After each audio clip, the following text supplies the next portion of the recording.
How you doing? I'm Tommy Pescatelli. Listen, I'm from Brooklyn, Bensonhurst. You know, the racist part. Anyways, me and my guys, we're a big fan of the Coon and the Kite podcast. We listen all the fucking time. We love the way Aries does the characters, the Bartholomew, the rich fuck, and the other one, the racist radio guy, Brett Butler. It's my fucking favorite. You can tell Andy really has a soft spot for the spades, but he never really commits to the niggas. He's a flounderer. He fucking flounders. And for the record, I got no beef with the Jews, even with the big beaks. I'm not gonna be the guy to sit up here and say something anti-systematic.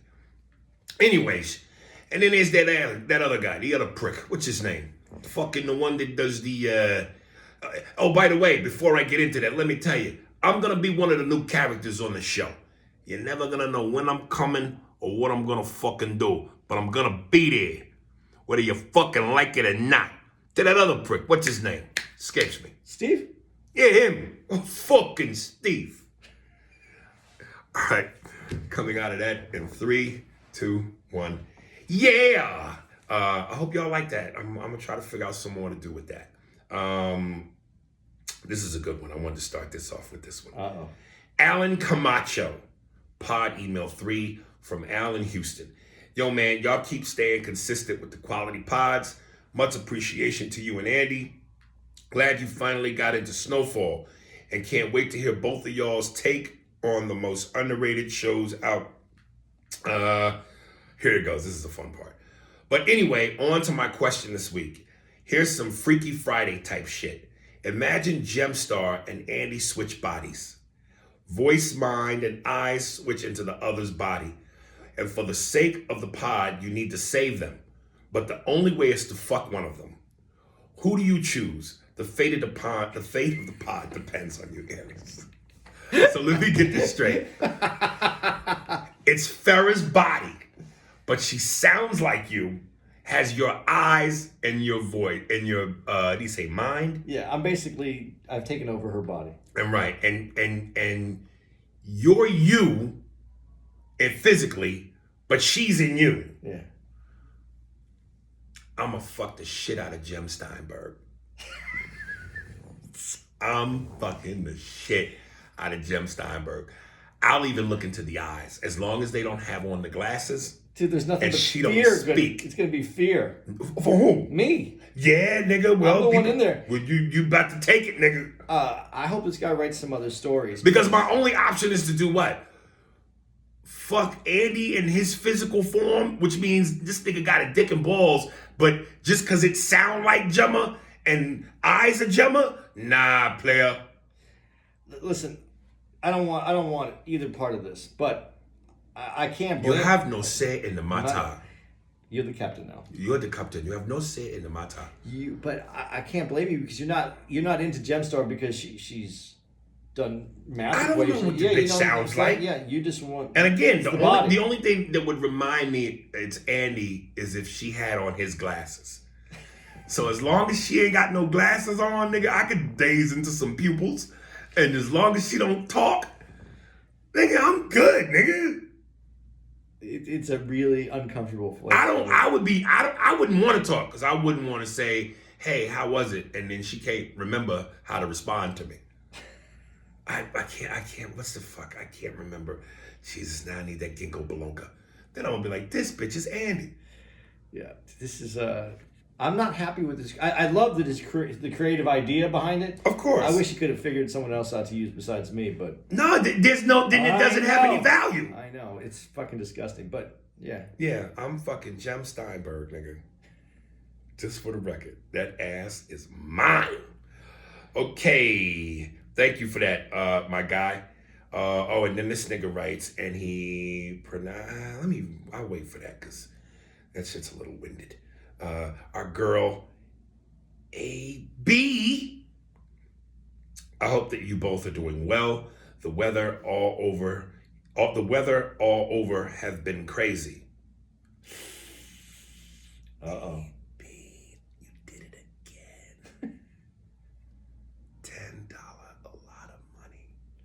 All right. You should put the dun-dun there. Yes. Steve, after I say what I just said, $10, a lot of money. Add an extra doom. All right, coming out of that in 3, 2. I'm currently sitting in my car looking at the snow falling. I will always keep to my views that snow has no purpose outside of winter sports. On Wednesday's podcast, I kept waiting to hear when the title was going to make its way into the show. I cracked up when it finally did. Needless to say, policing and law enforcement have grown and shifted as time, experience, and technology have caused the shifts. Working where I currently work, I am constantly reaching out to other jurisdictions and departments for assistance, intelligence, and to compare notes. The key with that is to find someone on the other end of the phone who gives a damn and actually want to work. Outside of that, here we are. Andy, I must say your various knowledge on all kinds of topics is impressive. I was shocked to see you smoking on the Drink Champ podcast. That is only because I am a square and have never done it myself. You have a host of life experiences. You are nowhere near being typecast as a one-trick pony. I love it. Thanks for sharing your life stories.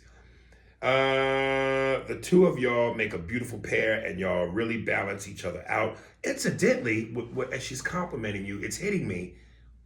Farrah hasn't written in. I thought for sure she would write in. No, she said she wasn't going to write in. No, but didn't I read all the emails with motherfuckers giving her the business? Yeah, but she said she wasn't going to write back in about this subject anyway. She might write back in something else. Oh shit. Okay. She kind of painted herself in that corner though. Yeah, but I just thought as a strong, defensive black woman, she'd have came out swinging. But she said she wasn't going to. So if she responds now, she went back on what she said. Or maybe she's just taking the time to write up a really good one. Juicy. Yeah, it's probably She gonna let all of us have it. Hey, come on, you fucking mighty gong. You fuck with me. You fucking with the best. Aquello, Antonio Montana. Come on. Balcony scene. Keep creating magic, guys. Aries, I would love to hear a little bit more on how you started with impressions and sounds as a part of your talent. What shifted within you growing up that you have come to master that? The voices, all of them crack me up. It's crazy to believe they all come from one you. It's like someone with multiple personalities. I like to think of myself like I'm an X-Men. And that's, what was the one the chick that could change into anybody? I forget what her name was, but I'm like the vocal version of that. You have the ability to carry on a whole conversation with a group all by yourself. Ever thought about doing a one-man show? Stay safe, guys. AB. It was Jennifer Lawrence, by the way. But her character. I don't remember her character. I always tell people, AB, it's a note. Everybody's voice is a note. Tone, inflection, riffs.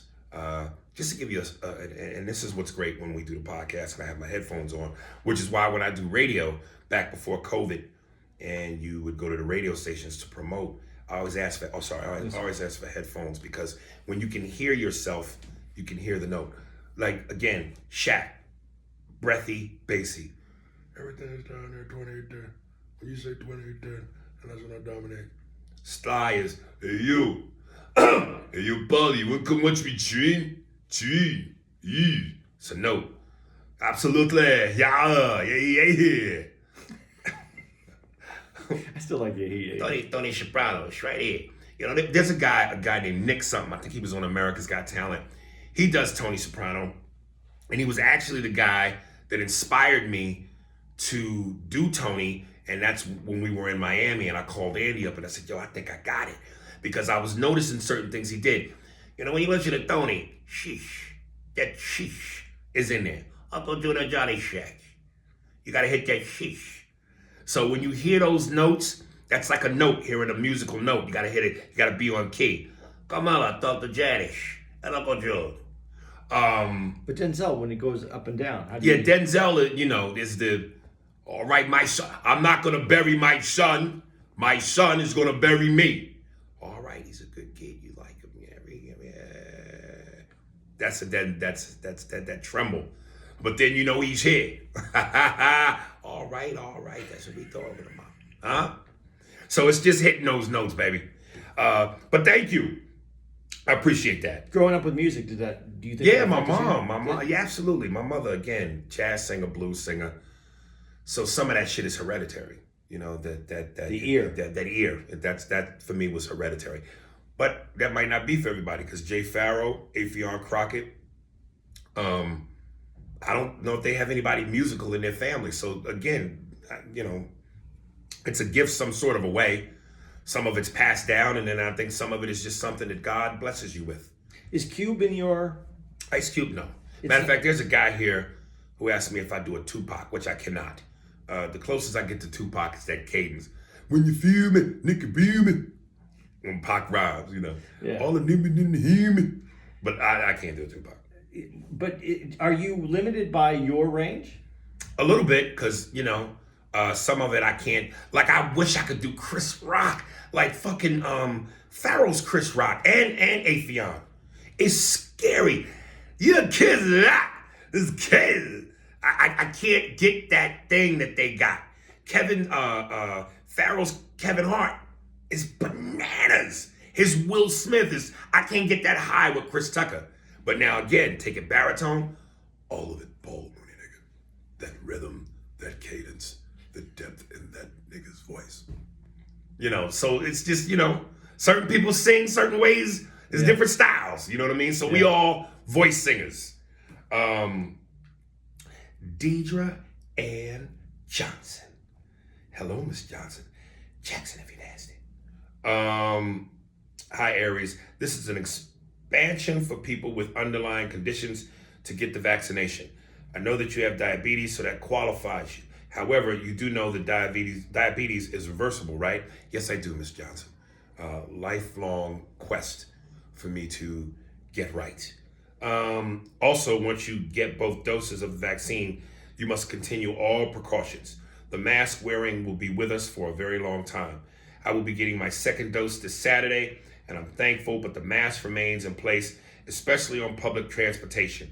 When in the company of fellow vaxxers, I will feel more comfortable taking the mask off. But that's just your own personal precaution, isn't it, Ms. D? Because if you've got the vaccine and you are safe... 85%. So what the fuck is the point of the vaccine? Because as you get up to those higher numbers, less and less transmissions are going to occur. But as she said, the mask, Fauci just said, it looks like 2022. We're going to be wearing the mask still. So next year. Right. The vaccine, now they're finding... and now this is kind of... It's bothering me. By the way, she said she wouldn't tell. If you know what that means. Remember I said the joke when I was jacking off? Oh, yeah. She'd probably tell. She said I wouldn't tell. Ooh, woman, you mother. Ooh. Go ahead. But no, she's right. She's right about everything that she's saying. Public transportation. I mean, I said this and you didn't like it, but I think for a lot of people, especially people who have any underlying illnesses, are going to wear masks for the rest of the time on public transportation. And that's what... I don't want us to turn into fucking the Patanas, where they wear that shit. They don't. They wear it if they're sick. They're supposed to. They wear No. But it seemed like customarily, even before COVID, Asians were big on the fucking masks. Yeah. I don't want us to turn into that. That's not who we are. It's the direction that we may be going to stay safe. Man. All right. I mean, it fucks up my beard. I hate it. Listen, dude, when it becomes official that this shit is over, nigga, I'm not wearing this motherfucker, man. Well, you're probably going to be in good shape if it's only a smaller amount of people are actually going to. It's going to be more like a regular flu, but it just has the ability to take you out. And big shout out to all you pussies. I'm sure none of you listen to this fucking podcast, but all you pussies who, when I post something about wearing your mask properly, who sit there and fight with me on it and talk shit and call me out my name, but then when I dish it back to you, you report me so that my fucking Instagram gets fucked with for a second. You guys are fucking pussies. Let me tell you something. Yesterday I went to Chipotle and the chick working the food had the mask below her nose. Black chick. And I said, hey, sweetheart, pull your mask up. And I could tell she got a little bit of an attitude. If you're working in the food industry, Chipotle, Subway, and you are hovered over food, pull your fucking mask up because you're breathing downward onto people's food that they're going to put in their mouth. And I don't understand why this is so complicated. And one dude wrote me and went, well, you just shouldn't eat there then. Go make your own Chipotle. I said, motherfucker, there isn't a mandate that says I'm not allowed to eat wherever I want and I gotta go home and make my own Chipotle. However, there is a mandate that says from local businesses and state and law that you wear a fucking mask properly in the establishment. What a juvenile answer. Well, then don't eat there. Go make your own. I should be able to eat wherever the fuck I want and you should comply by the fucking rules and the mandate. That's not how that works. Well, I agree with you on everything you just said. Sometimes, and I notice this because I used to be very about people having that mask on, especially above the nose. And then I notice a lot of people don't notice it. Like all of a sudden they'll feel it and then they'll pick They it up. know. Sometimes you don't notice it. You're wearing that thing for 8 hours a day. It is rough to wear that thing for 8 hours. I'm not saying though, but that's where we are. That's what you need to do to help. And this isn't the mask. And then people, I hope more people have understood this. You're not wearing the mask to protect yourself. You're wearing the mask to protect others. I saw a great example as to how someone put it, where they were like, imagine if, you standing in front of a guy and he pulls his dick out and he pisses on your pants. You're going to get wet. It's going to go through your jeans and you're going to get wet. Now, imagine that same dude, he doesn't pull his dick out, but he tries to piss through his pants and get it onto you. It won't get onto you. It'll stay stuck within his walls. Yeah. That's the fucking point of the mask. Yeah. And one dude said something about my expectations. Well, maybe because your expectations are such, which is part of the problem. I said, don't confuse my expectations with a mandate. You understand what a fucking mandate means? That's the key word. It's a mandate. It's got nothing to do with my expectations. It's mandated that you obey the fucking rules. Why is this a hard concept for people to follow? Well, one big muscle-bound nigga who was a personal trainer said, if you take the right vitamins and you do the right thing and you're healthy and you eat the right food, you don't have to worry about it. It's elderly cunts and fat motherfuckers like you with diabetes who should have to worry. And if you're not taking care of yourself, well, then maybe you deserve to die.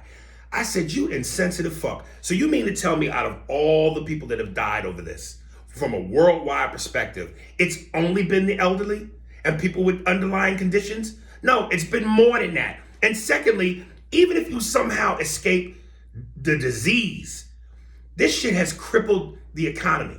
So there are people that are suffering financially, small business owners. So it's just more than just the disease itself.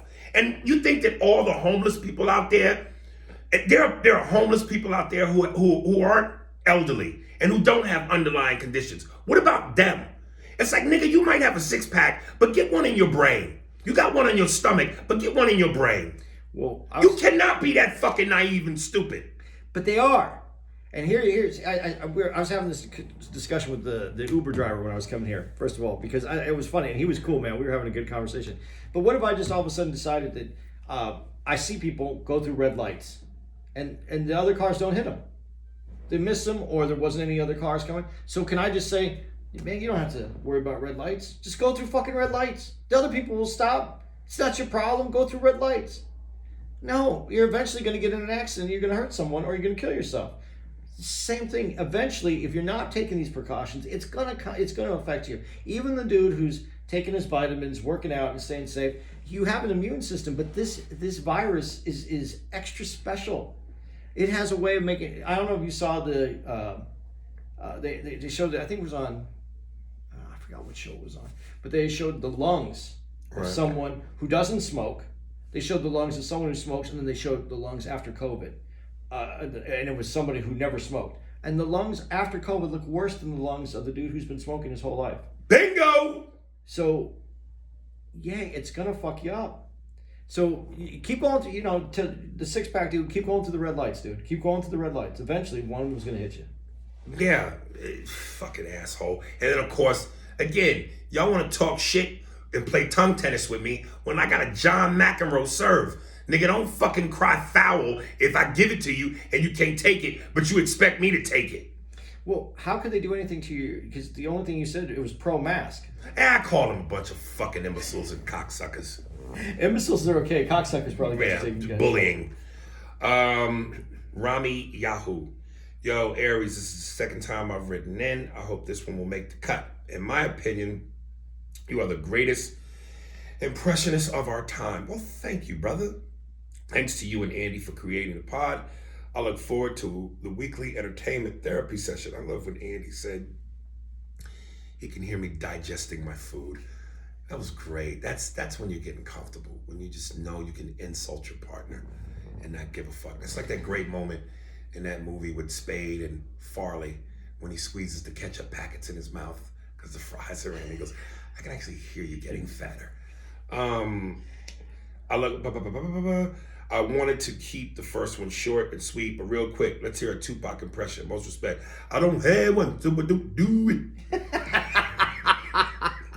It's as good as it gets, man. So are you a better impressionist than Rich Little? Did you even know who Rich Little is? Man, how can I not? That's why I'm asking. You did know who he was. You gotta do your homework. Gotta do your comedy homework. He's the originator, the OG. But I never thought he was on point. Really? On some. But he... You know who dogged him out like that and said that same shit? Opie and Anthony. Did they? Yeah. They said they thought some of them were on point, but others were either hacky or not on point. Yeah, I thought they I thought he just stretched because no one else was doing it, so he could get close, and it was right.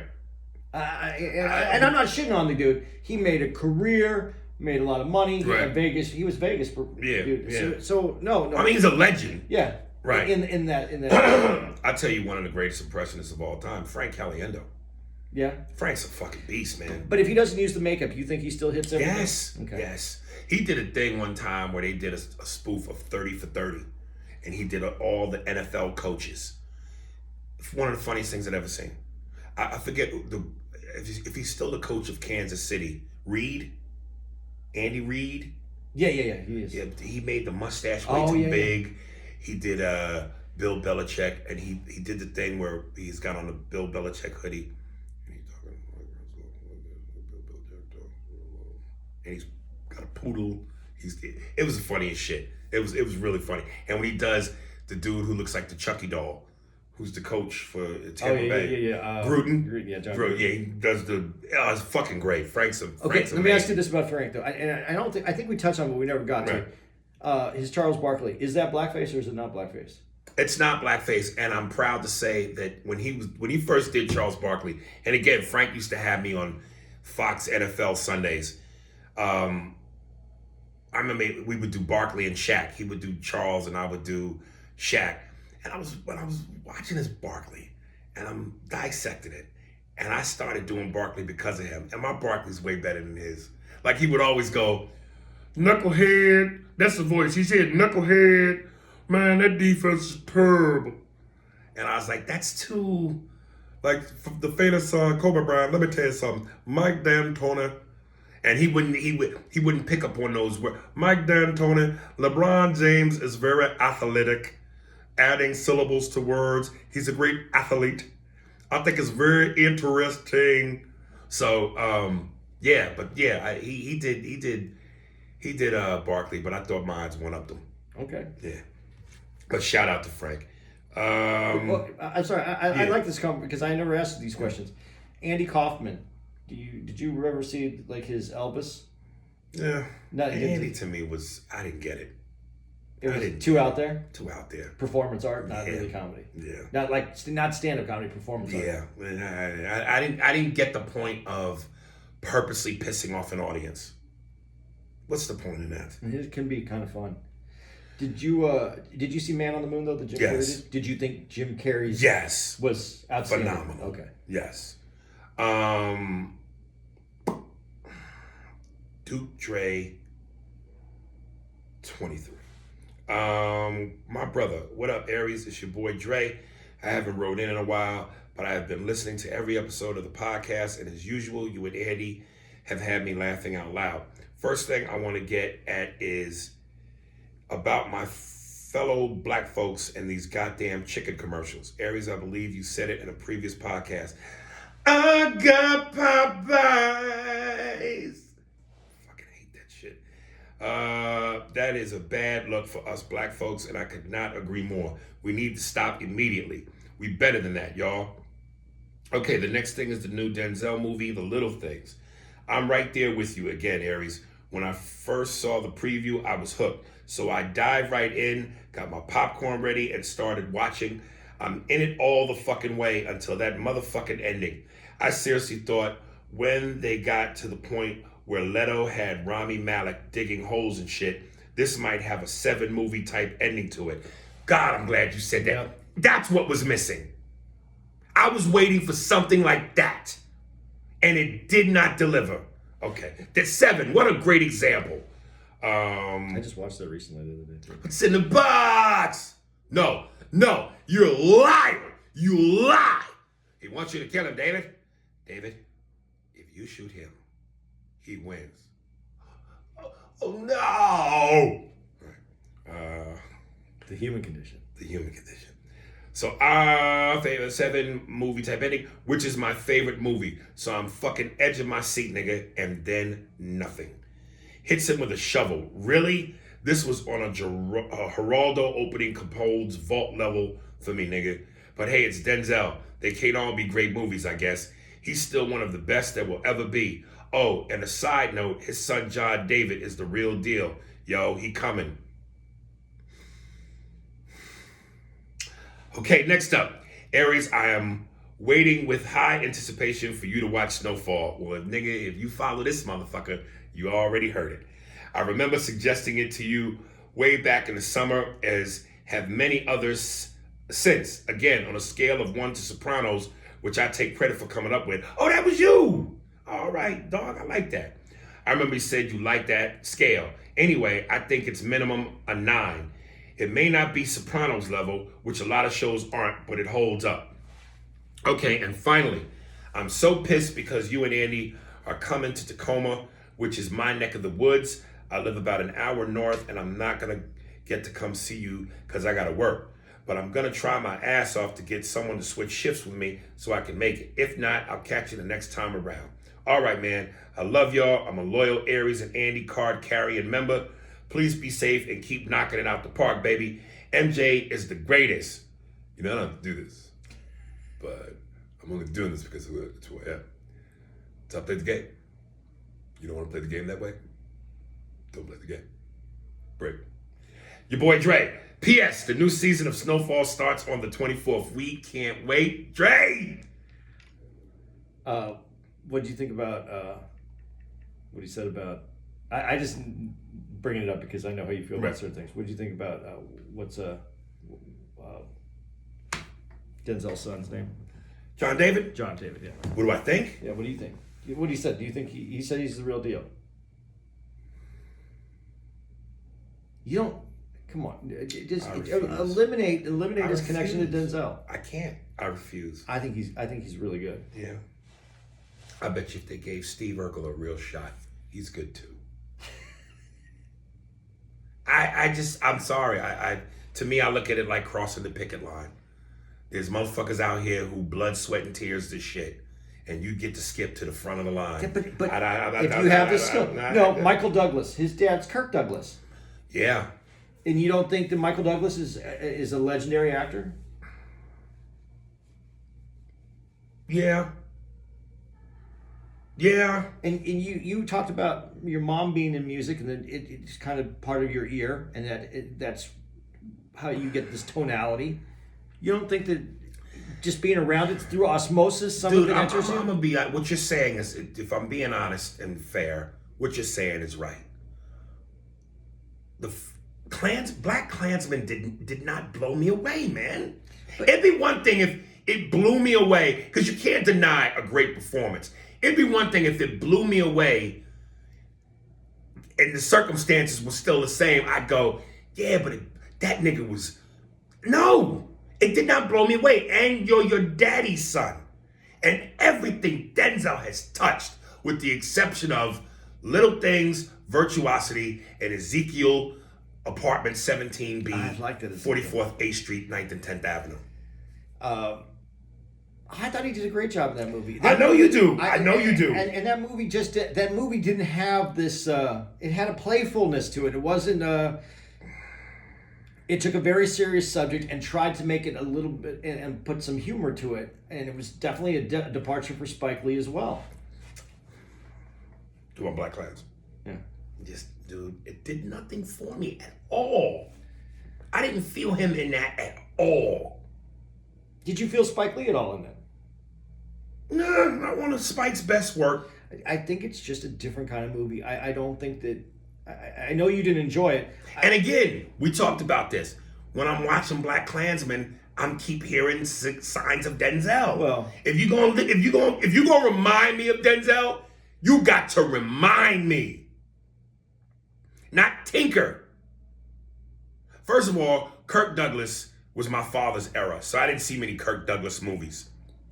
Matter of fact, I think the only Kirk Douglas movie I'd ever seen was the one with him and Burt Lancaster, where they played the two ex-cons getting out of jail as old men robbing a train. I'm not positive. But Tough guys. I think he was in Swamp Thing. Okay. But Michael I grew up with. And Michael was a beast. Yeah. Mike's catalog is a beast. Right. Black Rain, Fatal Attraction, Basic Instinct, Disclosure. What the only other movie Denzel's son has made is Tenet. Have you seen that? No, I haven't seen it yet. And that's was supposed to be a big deal, Chris Nolan. But then COVID hit and kind of, Yeah, but he was also great when he was in it was the series. Oh, Ballers. Yeah, he was good in that. I never saw that. Ballers, I didn't think it was one of those series I was going to like, and then I started watching it. That's the one with The Rock, right? Yeah. Yeah. No, all right. I mean, I appreciate you being honest about it. I see what you're saying, though. I think it's unfair to put his dad's legacy on him. I think he's... Yeah, but if your dad's legacy is on you and you deliver at the same level or better, you can't deny that. I haven't seen where he's better than his dad or even as good. But you don't think that he's as good or better than the actors that are out there right now? Because he's not... That shouldn't be a measuring stick. Yeah, it is, because he's not competing against his dads for these parts. He's competing against other actors.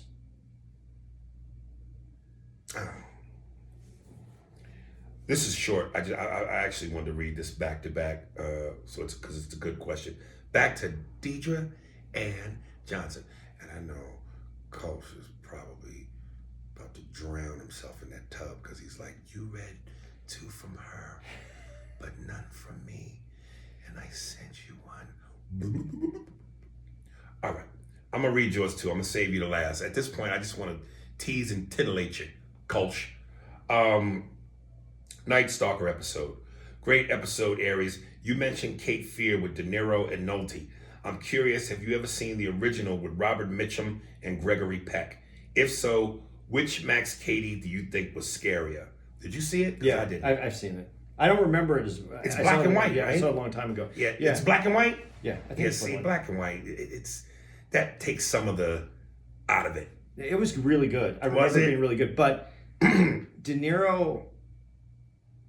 And maybe it's just because of my appreciation for De Niro, De Niro made himself look that way. He didn't. Right. He doesn't look like that. I mean, he went to the gym. He lifted weights. He got into it, and I don't see De Niro as that insidious, scary character that he was able to pull out. You don't see De Niro the person? The person, yeah. You're not supposed to. I know, and that's what I'm saying. He really took that to another level. I still probably think that De Niro's is better. I'm saying that with having not a great memory of the... Well, that's because it was in color. And we know anything with color is just scarier. Even in the days of black and white. Nothing was that scary because it was in black and white. You knew what it was. But in color, it's just like Negroes. Negroes are color. So you have a reason to be scared. When you see color, you see fear. But when you see black and white, you know white is right. Brett Butler here on an education in color versus black and white. Yes, stay away from the coloreds. Coloreds, Negroes, niggers, whatever you want to call them. Anything with color is scary. Good day.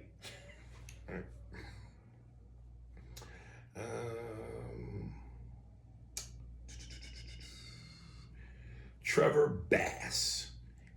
Andy on the treatment of white men. Hey, Andy and Aries. I'm currently listening back through the episodes to catch up to where things are at and I'm currently listening to Ep 61, and Aries is, I hope, about to dig into Andy's ass. Well, I did that when he turned into Gemma, but I'll do it again. About white men and gun control. This episode was shortly after a mass shooting, and Andy wanted to make the separation of white men, gun owners, and crazy people with guns. Now, I started listening to the podcast around Ep 160, and I've had a chance to understand Andy's position on certain topics, and I find myself agreeing. However, in this instance, I not only found myself disagreeing, but also wanted to point out something Andy says in a later episode about white association. In Ep 61, Andy, you did the very thing that you speak of over 140 episodes, give or take. Later, where you said, unlike black people, white people don't look at themselves as collective, only as individuals. You even tried to loop 9/11 into it when Aries specifically said domestic terrorism, aka white mass shootings. Aries looks at this from the honest lens that there is a conversation needed to be had about mass shootings and how white men are always behind them, not some subgroup like the active or retired military, crazy gun owners, or whatever else reason you're about to say. How come white people can see themselves as individuals but not black people?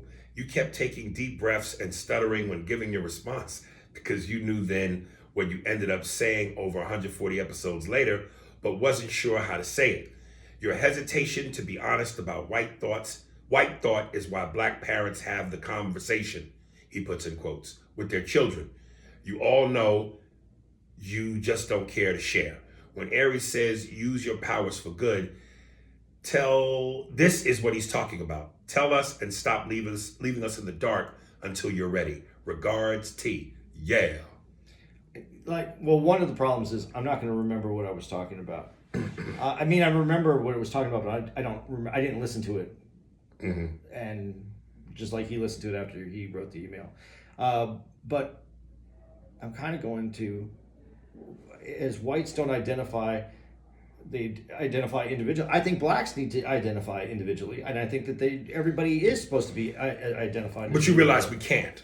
Yeah, I also realize you can't, right, because of what the lens of society does, right? Especially this society, right? So I'm not sure what I said that was off or that I stuttered through. Not positive. I'm really not, and it's not minimizing what his email is. I'm just not sure because I haven't listened to that email since the week it came out, and that was a couple years ago, I guess. Notice how the white devil has danced his way around the fire of honesty again. But he tried to come up with something to say, but he doesn't remember. How convenient. Don't stop talking, Andy. Keep talking. Yeah, but... And every time... Don't stop talking. You gotta keep talking. I can't keep talking. No, you please, just keep talking. Okay. So every time the white devil tries to speak, you gotta keep talking, Andy. Don't stop. I can't do it. You gotta try it. I'm telling you. We're doing something here. Okay. So the masters of the white devil, they lie. This is what they do. When you every time he tries to set the record straight, you always feel sometimes you come up with something else. This is what these hunkies and these crackers do. Don't stop talking, Andy. We're doing a bit. Come on now, flow with me, nigga. So when you put that every time in perspective, you try to check this white motherfucker with the lens, you always know of the sun, he's full of shit. And as it you shines, can always call him on the sand of the beach. Even the sand in the beach is some shit he's using to try to deflect from the honesty of this. Are we done? We got to keep going? Yes, a little bit. Motherfucker, follow the bit. Comedy. So we're going to end this real quick. When you see the footprints on the beach that I was talking about, because of the sand and the sun on the beach, the sand and the sun. What the fuck does the sand and sun have to do with niggas? Then that's how you know that someone's carried you there. Bullshit. All right. But did I not answer the question though when I said the individual and seeing? I don't understand if I answered this question or not. I don't know. He'll probably tell you. Yeah, send it in. But in what episode was that? He said 160 or something, 61. I deleted it already. I'm gonna have to look it up. Okay. Rudy Flores, Secret Life of a Gang Girl. Wow. Hey Aries, listen and love the podcast every week. I've been scrolling through streaming services and came across a documentary on Hulu called The Secret Life of a Gang Girl. It's about a girl who grows up around, Grows up around gangs but doesn't join one until one of her friends is murdered. She becomes a ruthless killer by the age of 17 and had been the killer of at least 17 murders. I would love to know if when you were growing up in New York, not going, brother, $10. That's a typo. A lot of money. Okay, so what that mean? It's a typo. So you're excusing a typo? It wasn't grammatically. He wasn't trying to be grammatically incorrect in his sentence structure. The point, when you proofread, you have a chance to fix. Okay. If you don't proofread, then you're gonna get $10, a lot of money. There we go. Growing up in New York, if there was ever a time you did, or every time, or was there ever a time, or did you know of anyone who at one point could have or did go down the wrong path? Keep up the good work, and Andy didn't forget about you. I'd like to know if you blame parents or society.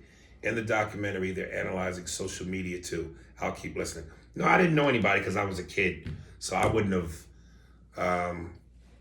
known or had any association with someone like that, or in terms of what they did or didn't do, because I was just too young. And then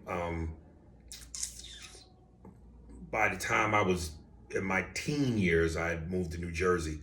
But even now, I don't know anybody. I'm sure there probably is or was, but I don't know anybody personally that I grew up with where I went, damn, he did that? So no, I don't know.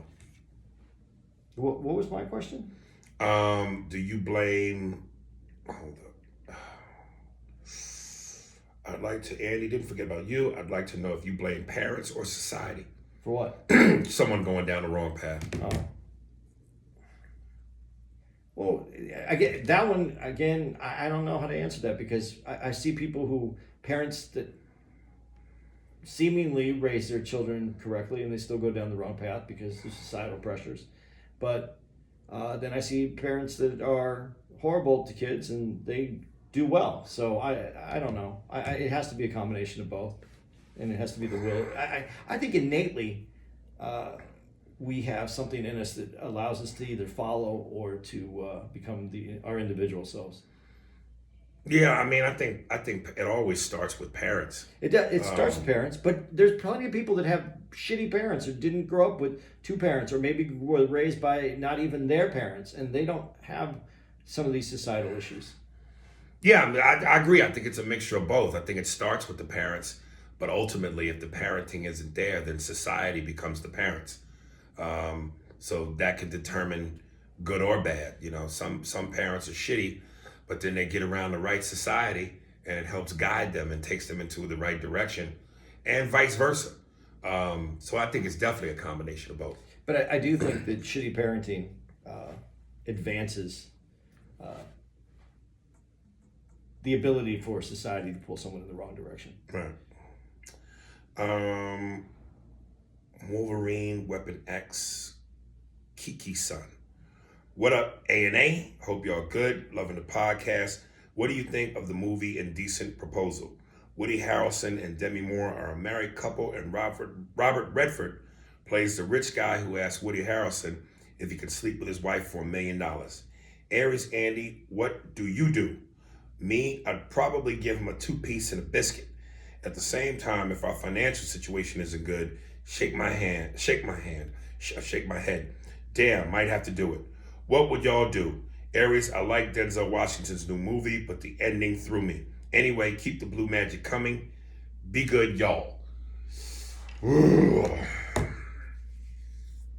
Is there ever such thing as the right price? If somebody offered me $5 billion to sleep with my broad, everything in me says we'd both be nuts not to do it. But of course, your male machoism / ego kicks in. You don't want nobody fucking your woman. $5 billion though. I know. You said billion. You went to billion. Yeah, because I'm just saying, if a motherfucker offers you $1 million, I think most motherfuckers would do it for $1 million. But $5 billion is a head scratcher. I guess my biggest concern was, would she like it? I might not mind her doing it if she don't like it. But what if this nigga's dick, is the size of a point guard in the NBA? She might like it. And then if this nigga's offering $5 million, you might lose her. $5 million, a point guard size dick, and this nigga got that kind of cake. It's another sign of dominance, though. On whose part? The nigga with the money? Yeah. Yeah. Because you and you're not only, when you can pay someone $1 million to fuck their wife, you're dominating both of them. Right. You get to fuck her, and you're dominating him with your $1 million. So it depends on what is your price. It isn't about her pussy anymore. It's what your price is. I mean, it's about her pussy to a degree. It is, but it's about what your price is, because that was the question. And especially if you live in under fucked up conditions. If y'all are modest and y'all are getting by on some modest shit, fuck that. I don't want you fucking my woman, but goddamn, $5 billion, nigga. But now you made $1 billion. Yeah, you gotta up the ante. You wouldn't do it? No, but I'm gonna get some things saying it's not because I said it wasn't about her. It's about him. I mean, so if a nigga offered you, if a dude offered you, listen, if Warren Buffett offered you $5 billion to fuck Tara, I would imagine you would do it because it's Warren Buffett. Yeah. But if it's there would be a serious conversation with Tara, right, about what we could do with $5 billion. But if LeBron James offered you $5 billion to fuck Tara, nigga, you're losing Tara. You are going to lose her like he has lost his hairline. I don't even have his, like, I would say, I wish I could say, well, I have a better hairline or something like that. I don't have anything in the bag. Tara's gone, homie. LeBron James, nigga. I don't have anything in the bag. Or who's that one nigga that plays for Toronto? Siakmi? One of them African niggas that play for the Toronto. I know Coach knows the answer to this. Yeah, but he don't have $5 billion. LeBron might have. But let's just say he did. Siakam, some smack'em, some nigga like that. Yeah, you losing Tara, nigga. But for $5 billion, what do you do?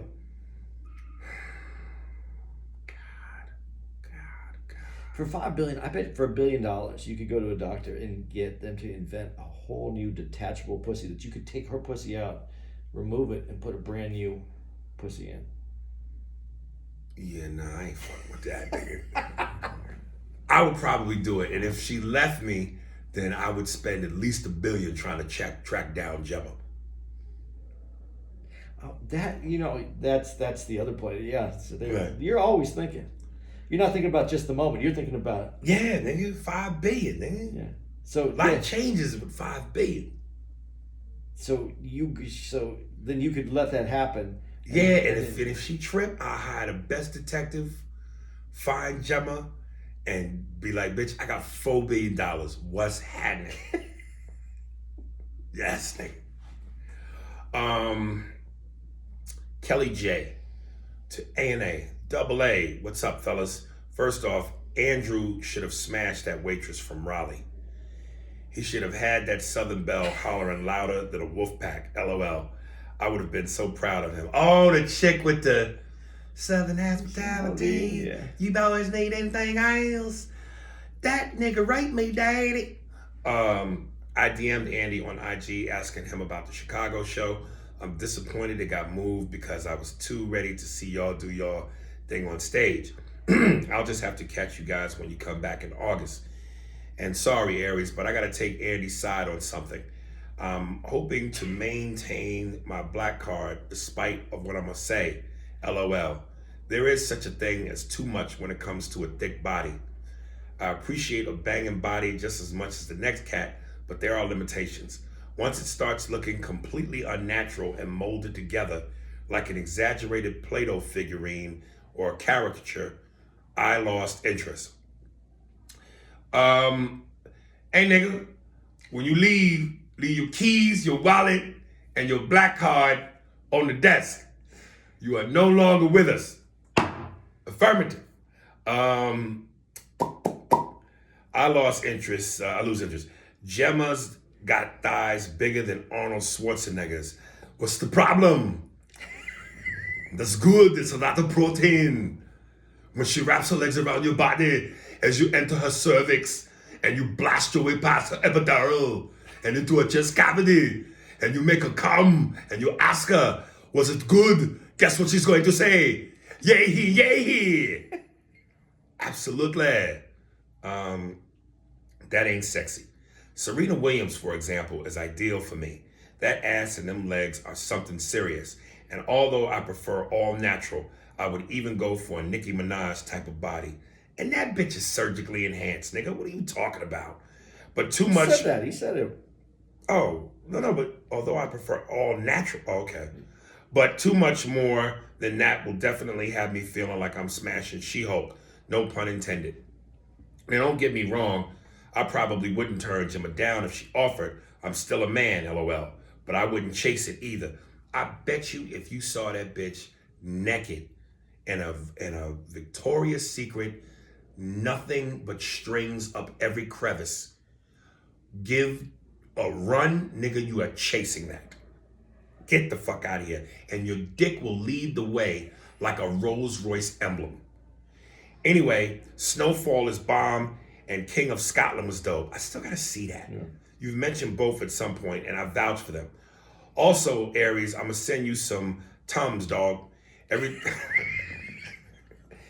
Thursday we get emails in Aries' rendition of Beethoven's Digestive Symphony.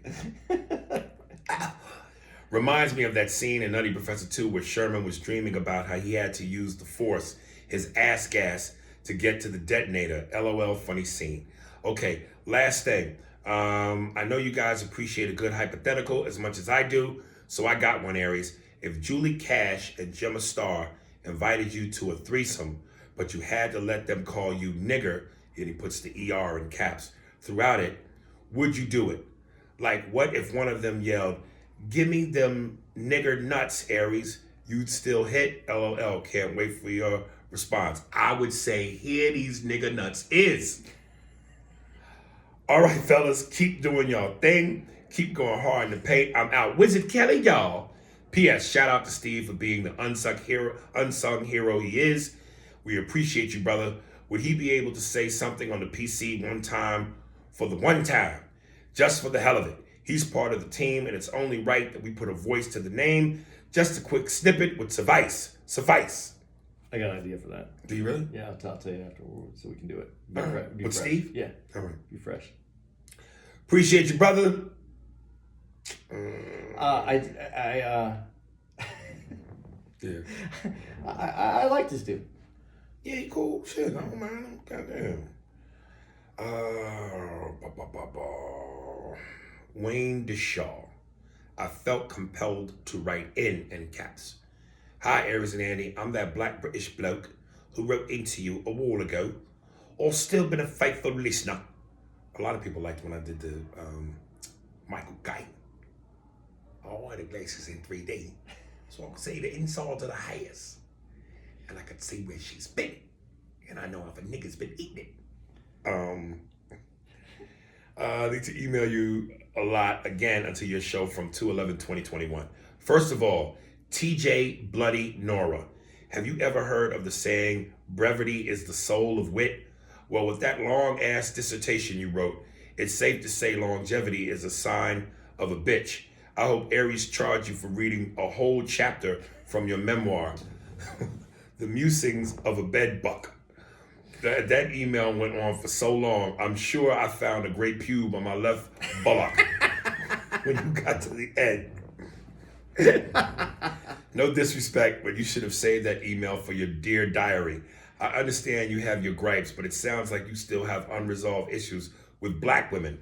You're probably thinking, why doesn't this bloody tea-slurping bloke have a buttery crumpet up his arse and mind his business?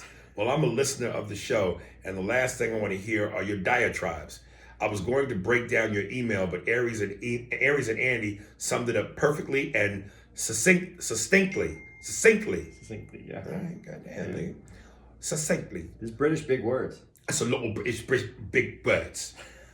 And on to that hating ass bedwench Farrah. Yeah, I said it. Oh boy! Why is it always these educated swirlers that go on about their degrees? Andy had it right. You could be educated but still be a moron who lacks intelligence, as Farrah has shown. See, I didn't even say that. Next week on Snowfall. It's getting juicy, y'all.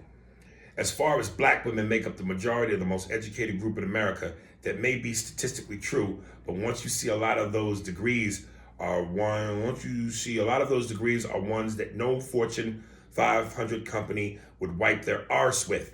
You see how worthless many of them are. Take it from someone who got their STEM degree while studying in America. I've seen it firsthand.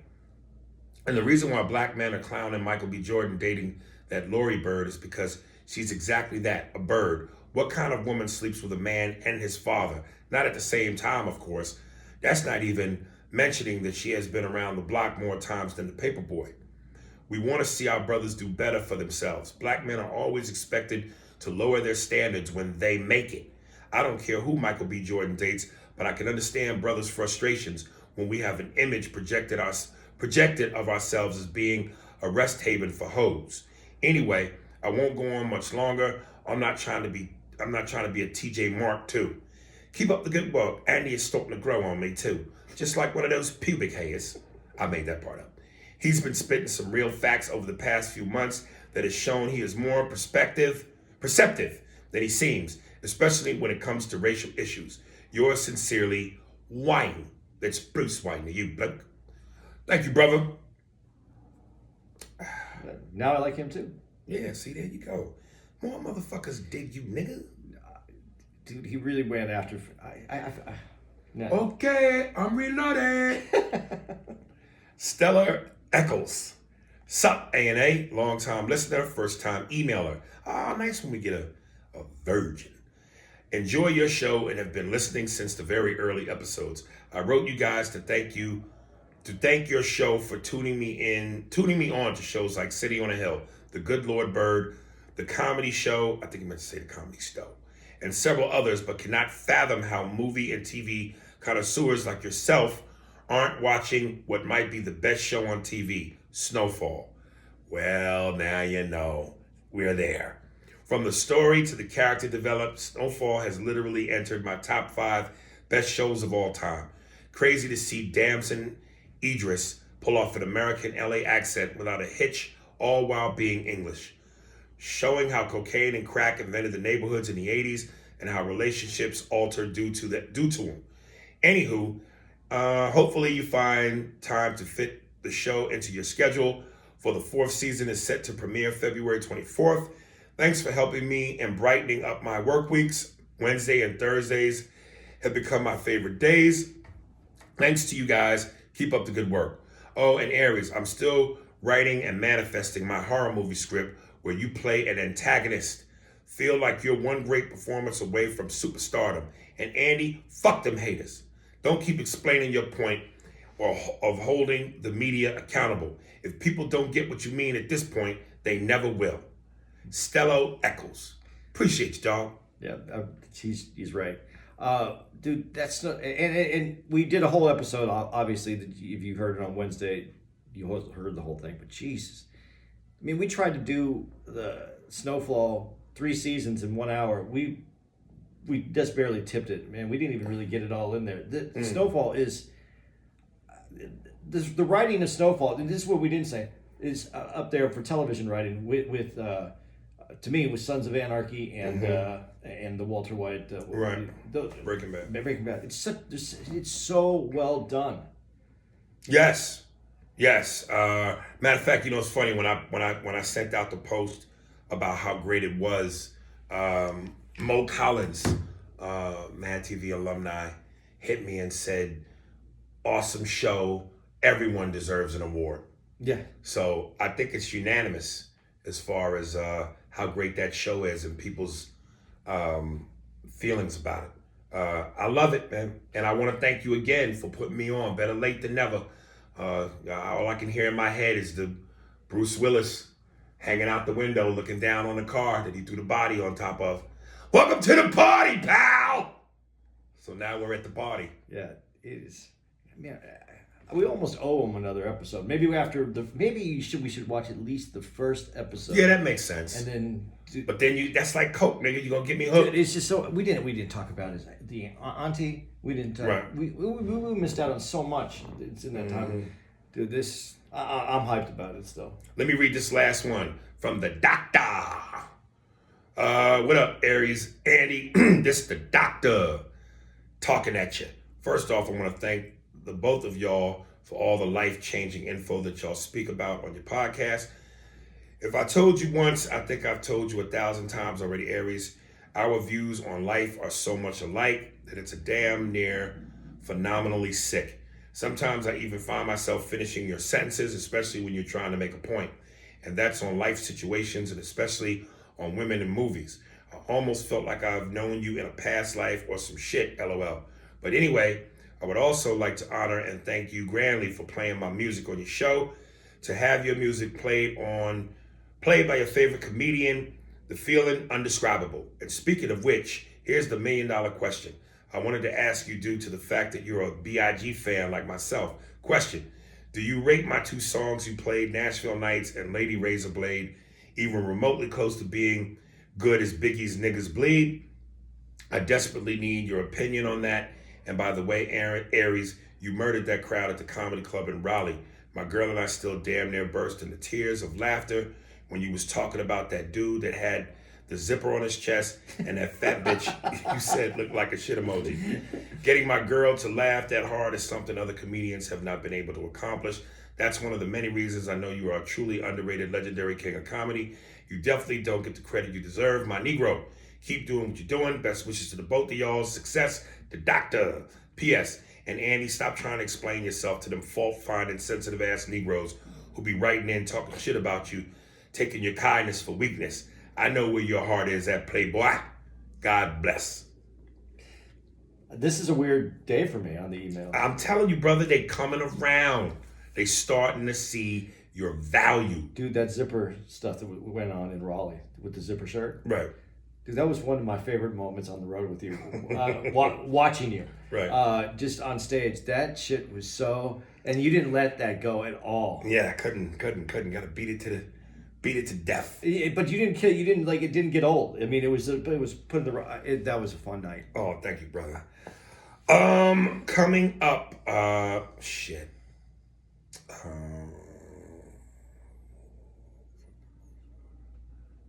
Shit. All right, let me do this. This is short. I don't want to disappoint him. From Kolsch Soul. He just came out the water. A&A, my partners, that's all. All right, fine, I have a question. In your opinion, which film and or TV show had the most emotional portrayal of a fucked up relationship, or in some cases, positive image of what a relationship should look like? Off the top of my dome, City on the Hill, The Daughter with the Mother. In terms of a fucked up relationship. In terms of what a relationship should look like, Bill Cosby and Theo Huxtable. That famous scene where the room is dirty and he says, Dad, you would accept me if I am because I'm your son, even if I don't do well in school. And Bill Cosby said, Theo, that's the dumbest thing I ever heard. And so there you go. You said movies though too, right? Yeah, no movies or TV. What's love got to do with it? Oh. Because that relationship not only spawned, it made a career for two people. It held everybody accountable for what happened in that relationship, and it was a brutal relationship. But it built up this amazing music career. Right. And then to answer what is the best part of the loving part is still what's love got to do with it, because she loved herself enough to get away from that and left everything behind to be who she was. Right. So I think that movie. That's a good one. That movie is just that. I just got like a thinking about it. I got like a little goosebump That's a good about one. it. Yeah. And that was, you said good and bad. Yeah, because it had both. Because it showed you no matter what success you get, you could still be in the midst and broil of something that's just horrible to tear you down. Right. When you realize that you love yourself enough, she stepped out of that relationship, left all the music behind, left her name behind. Right. Yeah. And then became who she was. I think that not only do I find it to be answer his question? It's also a true story, so that's even more impressive to me as the story. Right. Before we get out of here, real quick, because I know we got three shows tonight. We got a 5:30. Yeah, we got to get picked up in 17 minutes. Are we gonna run a little bit late in terms of the pickup? Because I already took care of myself. I'm done. Also, so okay. That's why I said two, because I want to get showered. So I want to ask you this: that Ted Cruz thing. Let's just hit that real quick. He did something fucked up, right? Well, yeah, he did. I have no problem with him sending his family to Mexico. Cancun. I don't care where they went in Mexico. They, and you know what? If I had the means and I was living in Texas and I knew the storm was coming, and if I could get my family to, if I had the means, like I wasn't hurting anybody to do this or hurting myself, and I could send them away, put them in a place that, you know, and that way I could focus on what I needed to do for my state. Mm-hmm. I have no problem with that. But he didn't focus on what he had to do with the state. He went just to get out of the misery. He went, yeah, and he, you know, and then he put it on his daughter, and then, but now there's, now I have some other issues with it though. That is an issue, and I feel like he was wrong. I have a huge problem with it because, you know, this is your state, and if they're going through this time and you are an elected official, you need to be there for the state. But Don Lemon, and the way that he's handling this, he is definitely not my favorite person right now, because on the other hand, this conversation has switched all the conversations that's happened in New York with Como and with what's happening there, and it's like he can only berate this one man for a huge flaw. And you know, when we have the new election, the people will speak, but the way that he's handling it, it just felt like he's almost like it's like a shame. I still want the news. I still want you to give me the facts. And if you want to put a little bit of your opinion, but I don't know what it is about Don Lemon right now. It's just it's. Well, I to be honest with you, I haven't really followed this too much, other than the fact that I know that Cruz was trying to get him and his family to a beautiful, nice tropical. And they said the Ritz-Carlton. Yeah, while the people there suffer. All of that was for me to set me up, so that Bartholomew Winston III could say that I sympathize with Mr. Cruz because I don't speak or understand poverty. So even though whatever it is they're going through, tisk, I would have done the same. Matter of fact, I keep both my yacht and helicopter on standby. So when it's time for me to get away from the minions and the Crichtons, I ring my bell. Steve, give me that bell effect, coming back in 3, 2, 1. And then I get on my copter and leave while eating caviar and drinking champagne. Good day.